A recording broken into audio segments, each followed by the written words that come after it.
أعوذ بالله السميع العليم من الشيطان الرجيم. بسم الله الرحمن الرحيم، والحمد لله رب العالمين، وصلى الله على محمد وآله الطيبين الطاهرين. اللهم وفقنا وسائر المشتغلين للعلم والعمل الصالح بحق محمد وآل محمد. اللهم صل على محمد وآل محمد وعجل فرجهم والعن عدوهم. عن أبي عبد الله بسند موثق أنه قال: إذا صليت الغداة والمغرب فقل بسم الله الرحمن الرحيم ولا حول ولا قوة إلا بالله العلي العظيم 7 مرات. أعيد الدعاء أو الذكر: بسم الله الرحمن الرحيم لا حول ولا قوة إلا بالله العلي العظيم 7 مرات. فإنه من قالها لم يصبه جنون ولا جذام ولا برص ولا 70 نوعا من أنواع البلاء. عجيب. اللهم صل على محمد وعلى محمد. ذكر بسيط، ذكر بسيط، يعني مو ذكر طويل وصعب. عبارة أنه بسم الله بعد صلاة الظهرين أو بعد صلاة العشاءين فقل، يعني إذا صليت الغداة والمغرب فقل بسم الله الرحمن الرحيم لا حول ولا قوة إلا بالله العلي العظيم 7 مرات. 7 مرات. لا جنون، عليكم السلام ورحمة الله وبركاته، لا جنون لا جذام لا برص ولا 70 نوع من أنواع البلاء. ذكر بسيط. طيب، أيضا هنالك حديث عن حميد بن شعيب عن جابر الجعفي قال: سمعت أبا عبد الله عليه السلام يقول: أكثروا من التهليل والتكبير. ثم قال: إن رجلا ذات يوم صلى خلف رسول الله صلى الله عليه وآله الغداة، فلما سلم قال الرجل، الآن الكلام للرجل هذا، ماذا قال بعد التسليم؟ لا إله إلا الله وحده لا شريك له، له الملك وله الحمد وهو على كل شيء قدير. انتهى كلام الشخص هذا. قال: لا إله إلا الله وحده لا شريك له، له الملك وله الحمد وهو على كل شيء قدير. بس العبارة. فقال رسول الله صلى الله عليه وآله: من القائل؟ من اللي قال هاي العبارة وهاي الحكاية؟ فقيل له: فلان الأنصاري. فلان الأنصاري هو اللي قال هذا الكلام. فقال له رسول الله صلى الله عليه وآله، شوفوا شنو قال: والذي نفسي بيده، يعني قسم بالله النبي ويقسم بالله وهو الصادق المصدق، لقد استبق إليه 18 ملكا أيهم يرفعها إلى الرب. عجيب. 18 ملك تسابقوا على مود يرفعون هذه العبارة من هذا الشخص إلى الله سبحانه وتعالى. لا، شنو ثواب هالعبارة هذه؟ شنو قيمتها عند الله سبحانه وتعالى؟ احنا بعد كون نعرف هالأذكار هذه، لا نخلي لساناتنا مغلقة ونبخل على أنفسنا بعدم ذكر الله. أسأله ذكر بسيط: يا الله، اللهم صل على محمد وآل محمد، أستغفر الله، تبارك الله، ما شاء الله. خلونا دائما في ذكر الله. هذا اللهم اجعل لساني بذكرك لهجا. هذه العبارات اللطيفة دائما تخلي أصحابها شنو؟ في أعلى عليين. نعم. نبدأ with Islamic laws, with part 1, orders regarding dry ablution. Ruling number 711. If a person leaves out even a small part of his forehead or the back of his hands in tayammum, forgetfully or intentionally, or even due to ignorance, sahwan, nisyanan, amdan, bali jahlan, his tayammum will be void. His tayammum will be void. However, it is not necessary to be very particular. Very particular, what does it mean? If it can be ordinarily assumed that the forehead and the backs of the hands have been wiped, it would be sufficient. It would be sufficient. When we wipe the forehead, okay, or the upper part of our hands, it should be wiped not 100%, but when we look at it, we sure that he is wiping his forehead, but not leaving a space or part of his face or his hand unwiped, whether it is purposely, whether intentionally, purposely or intentionally, same thing, or forgetfully, okay, or by ignorant. In this case, his tayammum or her tayammum is what? Is void. But when she performed tayammum and wiping her hand, for example, the spaces between fingers, definitely the person or the mukallaf cannot wipe the spaces between fingers, so it doesn't matter if he wipes like that. It doesn't matter. But if he is not wiping some part of the forehead or the upper part of his hand, whether forgetfully or intentionally or by ignorance, his tayammum is void. His tayammum is void. Ruling number 712. In order to be sure that the back of the hands have been wiped, in order to be sure that the backs of the hands have been wiped, should be done from slightly above to the wrist. Should be slightly done from above to the wrist, above the wrist, but wiping in between the fingers is not necessary. Wiping in between the fingers, it is not necessary.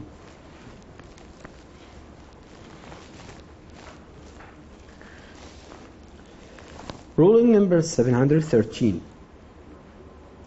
As a particular, the forehead and the backs of the hands should be wiped downwards from up to down, okay, from above, and their acts should be performed one after the other, means to wipe the forehead first, then to wipe the upper part of the right hand, and then later the upper part of the left hand.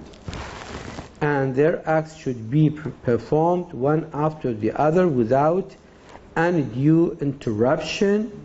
There is no gap time, okay?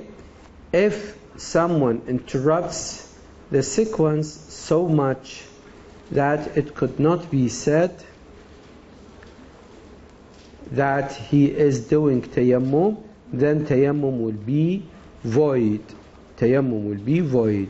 That means, for example, if while performing tayammum he wiped his forehead and then keep for a while to talk with somebody or to make a gap time between wiping the forehead and wiping the upper part of his hand, in this case the tayammum is what? The tayammum is void. يعني المفروض ما تخلي فد وقت بين مسح الجبهة ومسح ظاهر اليدين. Intention, نية. Ruling number 714.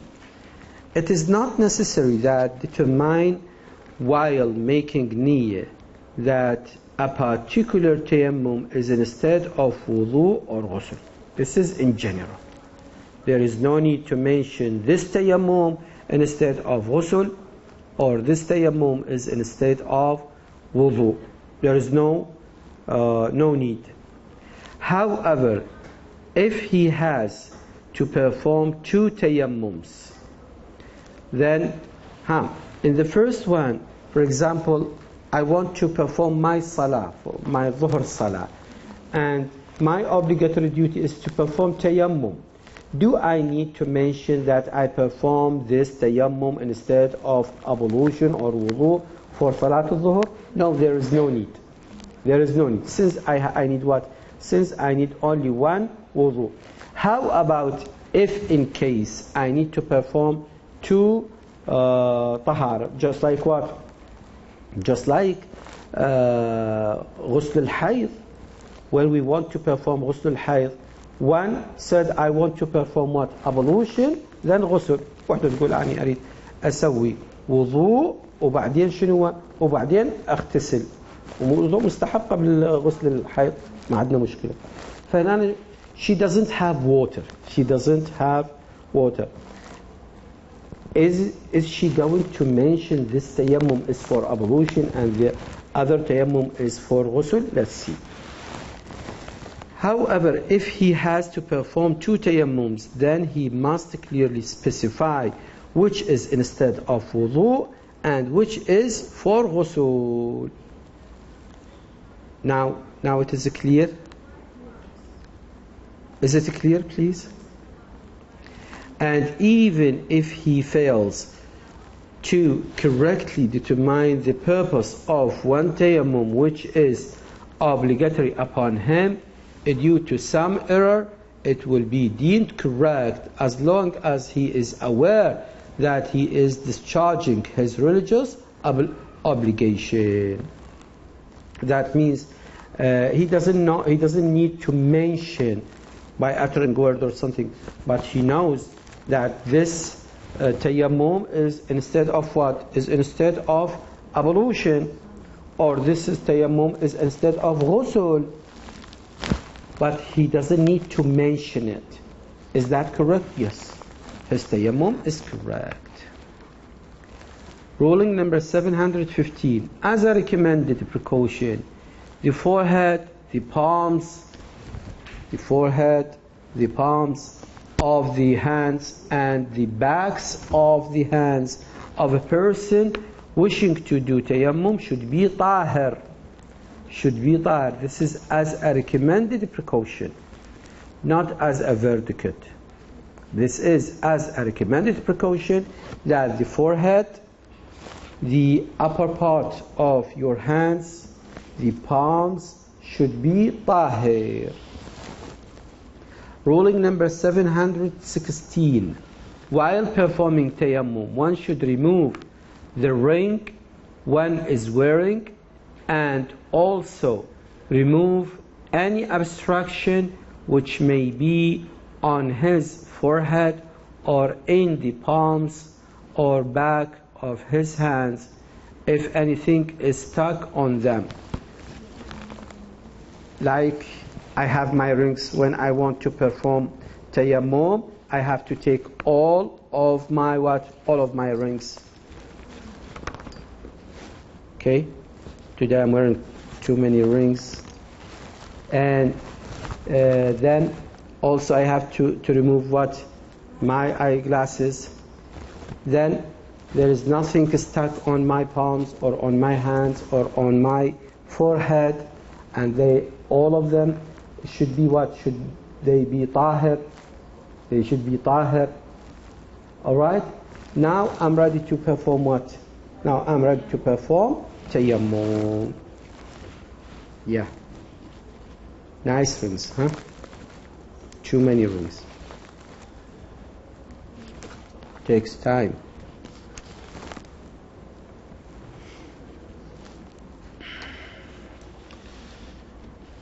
Ruling number 717. If a person has a wound on his forehead or on the back of his hands, and if it is tied with a bandage or something else, if the forehead is tied with a bandage, okay, or the back of the hands also has a wound and tied with a bandage or something else, like jabira, which cannot be removed, this jabira, this splint cannot be removed, he should wipe his hands over it. He should wipe his hands where? Over the jabira. Yes. And if the jabira on the palm of his hand, if it is not covered all the palm, if the jabira is not covered all the palm, maybe half of the palm, okay, it is enough to wipe by it. It is enough to wipe by this palm, which is half covered.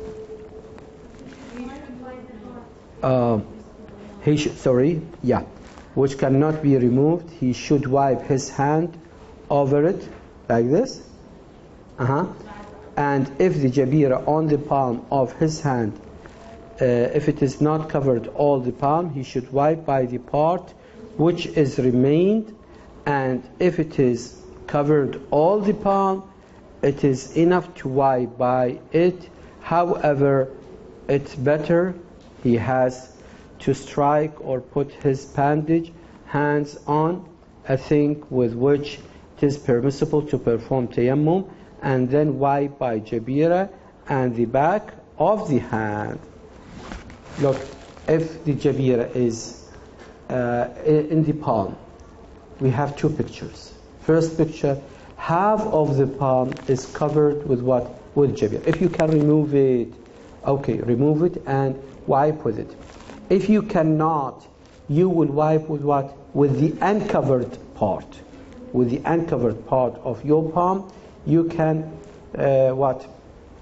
You can wipe with it. If the whole palm is covered with what? With a splint, with jabira. The whole palm is covered with jabira. What shall we do? We can wipe with all the jabira in our palms. Sorry, not to wipe with all of it. We will wipe with what? With the back of our hand. With the back of our hand. Why? Because all the palm is already what? Is covered with jabira. I read it again. And if the jabira on the palm of his hand, okay, if it is not covered all the palm, he should wipe by the part which is remained uncovered. And if it is covered all the palm, it is enough to wipe by it. Okay? And if it is covered all the palm, it is enough to wipe by it. However, that means he can cover with the jabira on the palm. But what is the recommended? But it is better he has to strike or put his bandaged hands on a thing which it is permissible to perform tayammum, and then wipe by jabira and the back of the hand. So both of them, to wipe with the jabira, which is on the hand, on the palm, and also to wipe with what? With the back of the hand, which is uncovered with the splint. يعني هذه الإيد باطن الراحة مع الإيد باطن الكاف إيش بيها؟ مرة بيها نص جبيرة، مرة بيها جبيرة كاملة، مرة نقدر نشيل الجبيرة. إذا تقدرون تشيلون الجبيرة شيلوا الجبيرة وتوضوا. الصورة الثانية نص جبيرة، تمسحون بالنص الثاني اللي ما مغطى بالجبيرة. زين. إذا مغطاية كلها بالجبيرة إلك أمرين، تضربيها على الأرض مرة الثانية وتقدرين تمسحين بالجبيرة ظاهر اليد الأخرى أو الفورهيد، أو هم تمسحون بالجبيرة وهم تمسحون بمن؟ بظاهر الكف. واضح إن شاء الله هذا. Ruling number 718. There is no harm. There is no harm if there is hair on the forehead or on the back of the hands. ما في مشكلة. شنو سمينا هذا اللي على قصته اكو شعر؟ ها؟ لا سميناه في التسمية. من واحد يسب الثاني شو يقول له؟ يا أغام. فالأغام عندنا بالمعنى الاصطلاحي الشخص اللي عنده بجبهته شنو؟ شعر، يعني الشعر متواصل من راسه لحد حواجبه، هذا نسميه أغام. ها؟ لا دي ما قايل لكم أنا بيه؟ أوه يلا اعطوني ربع دينار. أجمع أرباع شو أسوي لعد؟ فالاصطلاح الأغام هو الشخص الذي لديه شعر على جبهته. يعني ما نقدر نميز وين منبت الشعر بالوجه الوضوئي. منين نبدي؟ من أعلى من منبت الشعر بالأعلى نزولا إلى الحنك، هذا طولا، والعرض ما دارت عليه الوسطى والإبهام، هذا الوجه الوضوئي. طيب هذا إذا جبهته شعر شي يسوي؟ يقول هذا يباوع ذول الناس العاديين اللي ما عندهم شعر، اللي مو غمان، اللي ما عندهم شعر، ها، يشوف منين ويبدي هم مثلهم. زول ما عنده شعر مثلي أصلع شي يسوي؟ يقول هم يشوف هذول المو غمان، لا مو صلعان، اللي يشوف اللي مو صلعان ويتوضا مثلهم حتى يحدد شنو مبدأ منبت الشعر. طيب ruling number 718. There is no harm if there is hair on the forehead or on the back of hands. There is no harm. However, if the hair of his head falls on his forehead. هسه اجانا شعر اجنبي. احنا قلنا اذا اكو شعر بجبهته ما عندنا مشكله، يقدر يسوي تيمم ويمسح على الجبهه مال. لكن المشكله اذا اجى الشعر من فوق مثل شعركم انتم طويل، ها، من فوق مال قذله مالتك، مال شعشوله مالتك، ونزلت وين؟ على الجبهه، راح تمسح عليها لو ما يصير؟ هنا هذا السؤال. However, if the hair of his head falls on his forehead, then it should be pushed back, should be removed, should be pushed back, and wipe under the hair. And if there is unusual hair grown on it, لا مرة هو هذا الشعر اللي بقصته شعر طويل مو طبيعي، شعر طويل grown on it, it will be sufficient to wipe it, otherwise it should be removed. يقول إذا كان طويل هذا الشعر اللي بالجبهة، مرة يكون بس طالع مبين، شعر طالع، شلون شعر أنا هذا اللي طالع هنا طالع هنا، يقول ما في مشكلة تمسح عليه. لكن لا إذا كان شعر طويل مثل شعر الذقن هنا طالع، يقول هذا يقصه ويمسح عليه. Ruling number 719. If one feels that one has some obstruction just like tar, just like glue, gum, tamam. If one feels that one has some obstruction on his forehead or on the palm or back of his hands, an obstruction commonly known to be so, then an obstruction commonly known to be so.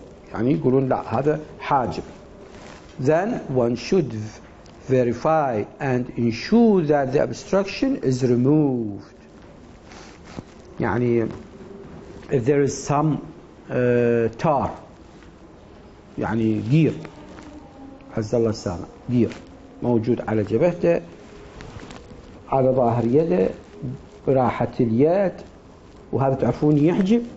ها يقول شيخنا هو شنو يحجب وغير مسيح وغير راح يطب ايده بالقاع.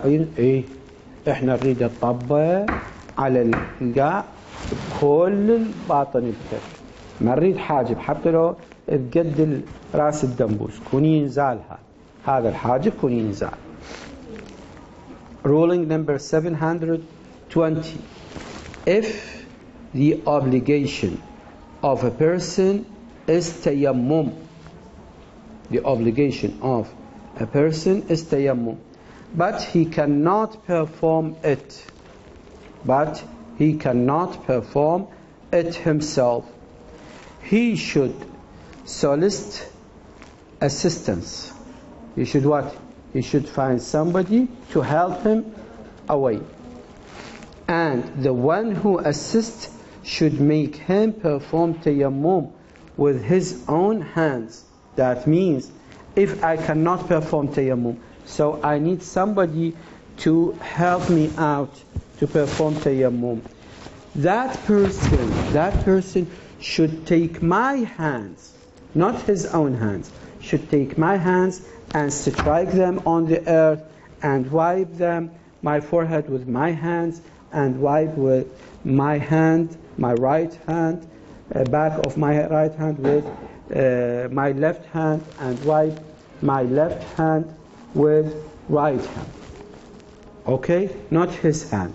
He is going to help me, but with my own hands. Alaykum as-salam wa rahmatullah. ها؟ شنو؟ اي بالضبط.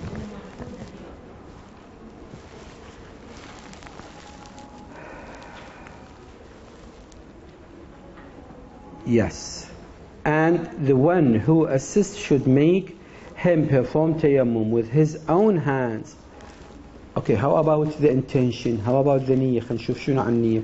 However, if this is not possible, the assistant should strike his hands on a thing on which it is lawful. So, if it is impossible to take my own hands to wipe, he should use what? His own hands to perform tayammum, and then wipe it on the person's forehead and hands. In the first instance, the niyyah for tayammum by the person himself will be sufficient in the first instance. That means if he uses the hands of the مكلف himself. استخدم شنو؟ ايدين المكلف هو نفسه، فما يحتاج ذاك يسوي نية، ذاك بس شعر ايديه دكين وحطن على وجهه وحطن على هذا. لا، هسه مرة الثانية هو استخدم هذا المساعد مالتي الاسيستنت، هو استخدم ايديه، لان ما يقدر يستخدم ايديه لسبب من الاسباب، محترقات، مكسرات، يابسات، ما يقدر، فاستخدم ايديه. But as an obligatory precaution, both the hands, his assistant should make the niyyah in both the cases as an obligatory precaution, that both, yes, the mukallaf and the assistant should what? Should have the niyyah.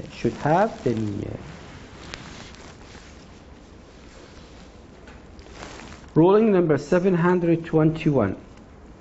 If a man doubts while performing tayammum whether or not he has forgotten a certain part of it. Now he is doubting, he is not sure. He is doubting, he is not sure.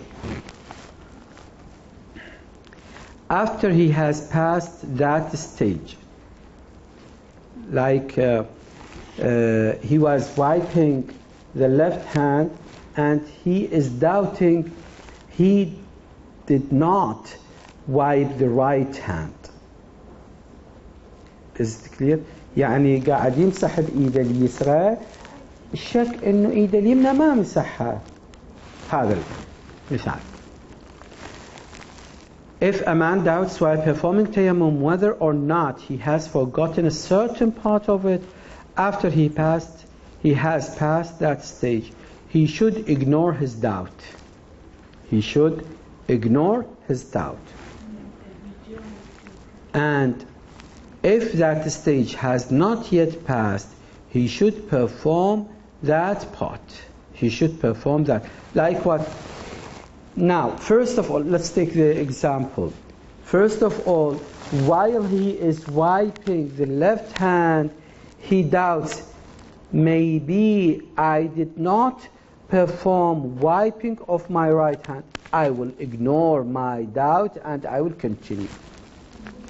The other thing, before I wipe my left back hand, okay, I doubt, did I wipe the right hand or not?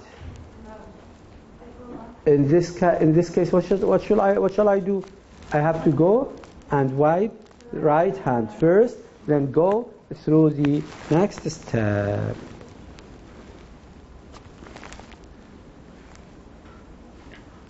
Ruling number 723. 2. If after wiping the left hand a man doubts whether or not he has performed his tayammum correctly, so now he is doubting about the correctness of the tayammum, not he performed tayammum or not. No, the correctness. الآن الشك مالته بمن؟ بصحة التيمم، مو الشك مالته بأنه تيمم أو ما تيمم. شو انتبهوا. If after wiping the left hand a man doubts whether or not he has performed his tayammum correctly, his tayammum is valid. His tayammum is valid.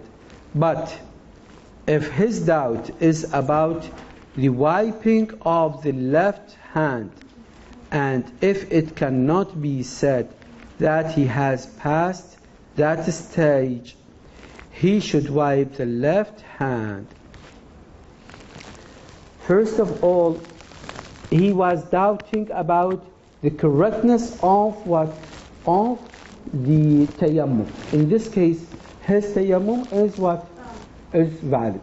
Is valid, and there is no need to think about this doubt. The other thing, while he is in the process of wiping the left hand, he thought, or he doubt what? He doubt that did he perform wiping the left hand or not? He should wipe it. He should wipe it. Is it clear? Let me read it for the last time, please. If after wiping the left hand a man doubts whether or not he has performed his tayammum correctly, his tayammum is valid. But if his doubt is about the wiping of the left hand, and if it cannot be said that he has passed that stage, he should wipe the left hand. Ruling number 723. A person whose obligation is tayammum. A person whose obligation is tayammum. And if he does not hope to be relieved of his excuse during the entire time of salah, this person, his obligation is to perform what? Is to perform tayammum. And he is sure that the excuse which allow him to perform tayammum will never be what? Will never be vanished, will never be removed, will never be ceased until what? Until the end time of the salah. He can do tayammum. He can do tayammum from the prime time and the pray. However, if he performs tayammum for some other obligatory or mustahab act, and his excuse on account of which his religious obligation is tayammum continues till the time for a prayer sets in, he can offer his prayer with that tayammum. For example, if she performs tayammum for nafilat al-subh, performs tayammum for nafilat subh or nafilat dhuhr or nafilat asr, doesn't matter, because all these nafilas are before the salah, and then the time for salat al-subh or dhuhr or asr is set in. The time is set in. Okay? Now, can she pray, or yes, can she pray with that tayammum for the obligatory salah? Yes, she can. Yes, she can.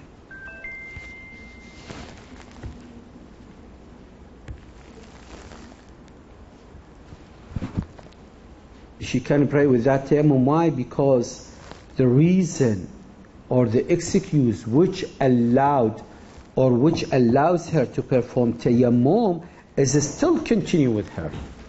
Is still continue with her.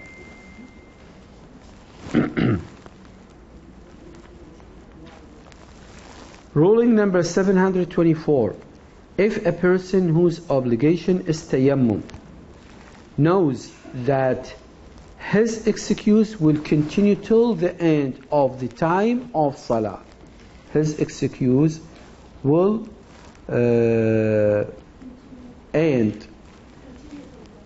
continue till the excuse will continue till the end of the time of salah, and has no hope for its removal. There is no hope for the removal of this excuse. He can offer prayer with tayammum even during the early part of the time, even with the prime part of the time. But if he knows that his excuse will cease to exist by the end of the time, he should wait and offer a prayer with wudu or ghusl as the case may be. Why? Because the case of salah with ablution is better than the salah with tayammum. الطهارة المائية أفضل من الطهارة الترابية.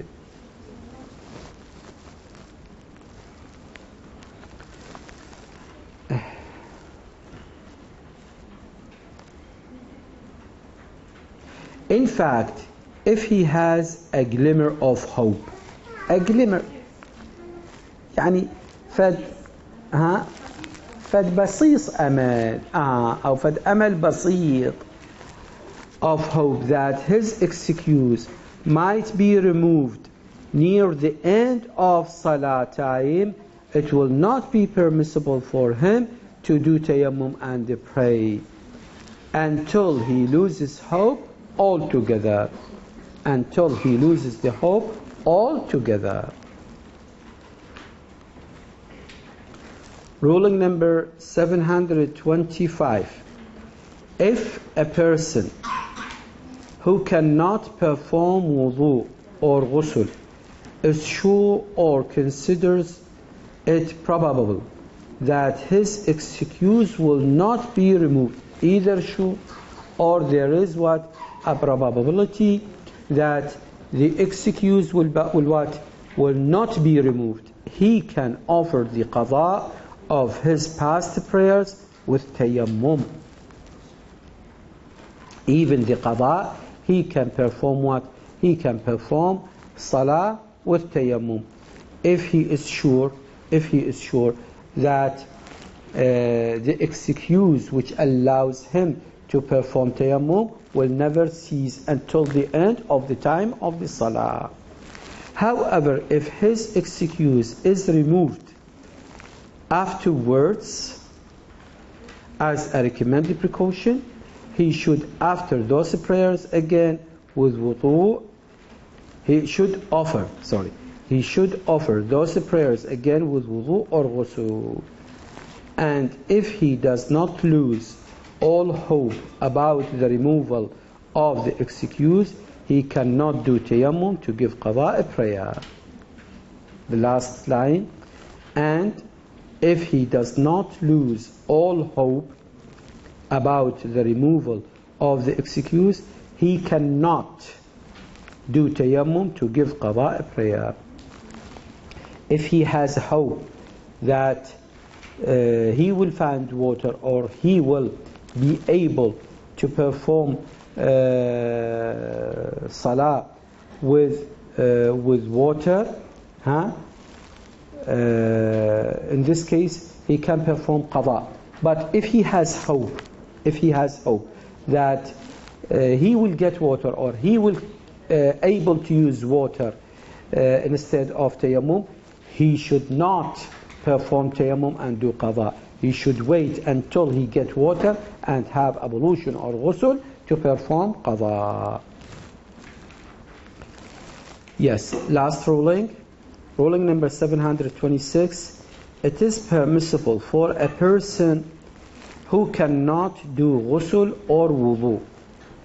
It is permissible for a person who cannot do ghusl or wudu to offer within tayammum the daily mustahab prayer.